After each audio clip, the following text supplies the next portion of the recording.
All right, welcome. Today's video is going to cover a new budget JDM BFS Trout Rod. This is the Jackson Trout Signal. It's a 4'8" ultralight rod that just came out this year. My impressions overall has been very favorable. I'm going to share those with you today, and also just comment down below if you plan on getting this rod, if you have it, or if you plan on doing other sorts of BFS trout fishing. All right, so to start off with, this rod, it's around $130, $140 at Bait Finesse Empire. They just started stocking this, and there's three different colors as well. There's a green, there's like a bluish color, and then there's also like a whitish cream color as well. So in a nutshell, this rod, Jackson made this rod as a more affordable option. The Jackson Kawasemi Rhapsody, it's kind of like that mid-range. I think it's like, you know, mid 200, a little bit higher, $200 price point. This rod shares a lot of the same components, but they put it into a lower price point, mostly by using a lower modulus blank, which I will get into in a little bit. But it's a two-piece 4'8" ultralight. The tip section is, I'd say, on the upper side of ultralight. You know, I wouldn't say it's heavier than a light by any means, but that backbone is very pronounced. The ferrule's right here just for your reference, and the backbone kind of stops around here. So it is a slightly faster action, but it's slow action for carbon, if that makes sense. Given that this is a carbon rod, it generally wants to be a little bit faster, and fiberglass rods are generally a little bit slower. I did mention this rod in an article I recently did for Wired to Fish. I'll put that link down below if you haven't seen it. It goes over a lot of different BFS trout fishing and just trout fishing tips in general. Ooh, there we go. Well, that's a nicer fish, not huge. Tape. Oh, that is a nice fish. This is about the size that I would go for with this rod. Let me lose my drag slightly. I'd say slightly bigger than average. It's not a huge fish by any means.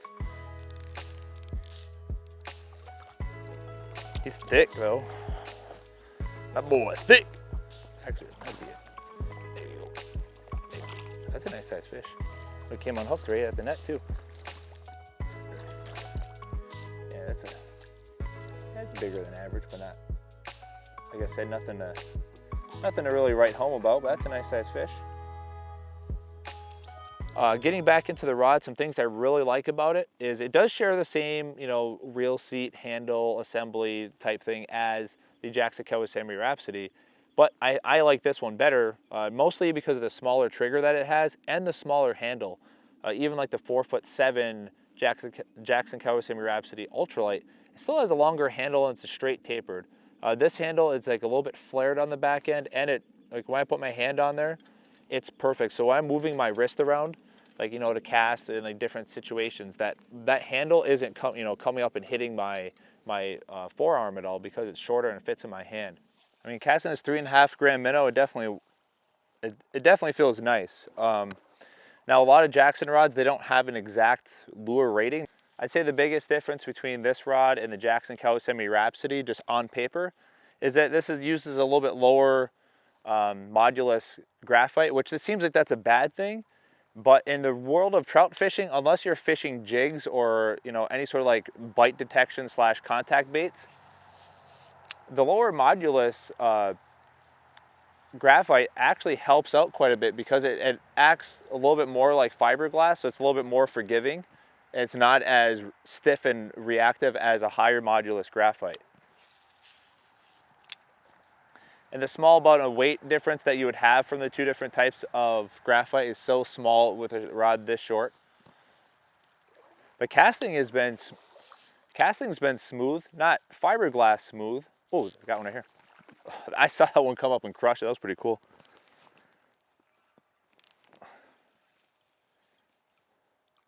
Taper seems okay. I mean, this is not a big fish by any means. Oh, he actually hit it sideways. He T-boned that thing. He got hooked on the fin. Hurry up and hook this thing before it turns into Nemo. The sensitivity of the rod, I haven't extensively used it for jigs. I have used some jigs on there, and it's acceptable, especially I'm using monofilament on short line. The Kawasemi Rhapsody is definitely, and a lot of other higher end trout rods are more sensitive. But given that I'm going to be using, you know, moving baits a lot, like this Meteora 45, that I don't really care about the sensitivity as much, because I would rather that little bit softer, the lower modulus graphite so that way that fish, when it comes up and hits that lure, it has more give than those little bit stiffer trout rods with higher modulus graphite. The guides are micro guides all the way through here. I haven't used this in freezing weather, but I do have a small leader knot on here. I'm going from 4-pound VARIVAS trout monofilament to a 6-pound clear VARIVAS leader, and I haven't had any sort of issues with that leader knot. Now, I will say, if I'm like actually flipping, like holding my line, not like casting, holding my line, kind of pitching out there, that there will be a very slight hang up, but it's not enough to really matter. Like when I'm casting, or even just like short range pitch casting, the leader knot has not gave me any sort of issues at all. The lowest I've cast with this rod, I think I've tried like 1.5 grams in a little bit more open water, and it was fine. And I've went all the way up to 6 grams casting the Jackson Trout Tune heavyweight minnow in faster current, and twitching was good. I wouldn't say it's the best twitching rod for those heavier weights, but it was acceptable. Like I was able to twitch fine, have good lure control even in faster current. But at this rod's wheelhouse, if you throw a lot of 3 to like 4.5 gram minnows, it mostly would be like, say, a lot of your 40 to 55 size minnows, regardless of what brand. They're mostly going to fall in that category, and this rod twitching it, even for floating minnows, which require a lot more rod twitching action, and the line can be a little bit looser on your retrieve. This rod has been great for that. Handling of fish, if you fish a lot of brook trout, I've caught some brook trout on it. I wouldn't say it's like my perfect go-to 100% brook trout rod. I think it has a little bit too much power for my liking. But I haven't had issues landing fish with it, especially even like when you get into bigger fish. It feels like it's actually better. For a rod that's, you know, less than $150, I'll just say that.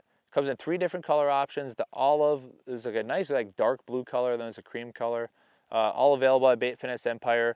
This rod is, and that's shipped in the U.S. That's not, you know, importing and playing the customs game. That's shipped in the U.S., which generally I would always mostly advocate for shopping at, you know, at Japanese sites like Digitaka and such. But for this rod, available in the US, I think it's a killer deal. So if you want to see some more info on this, comment down below what specifically you want to see. If there's any specific lures or different types of fishing that you want to see with this rod, or just whatever content you want to see in the future. I appreciate that, and thanks for watching.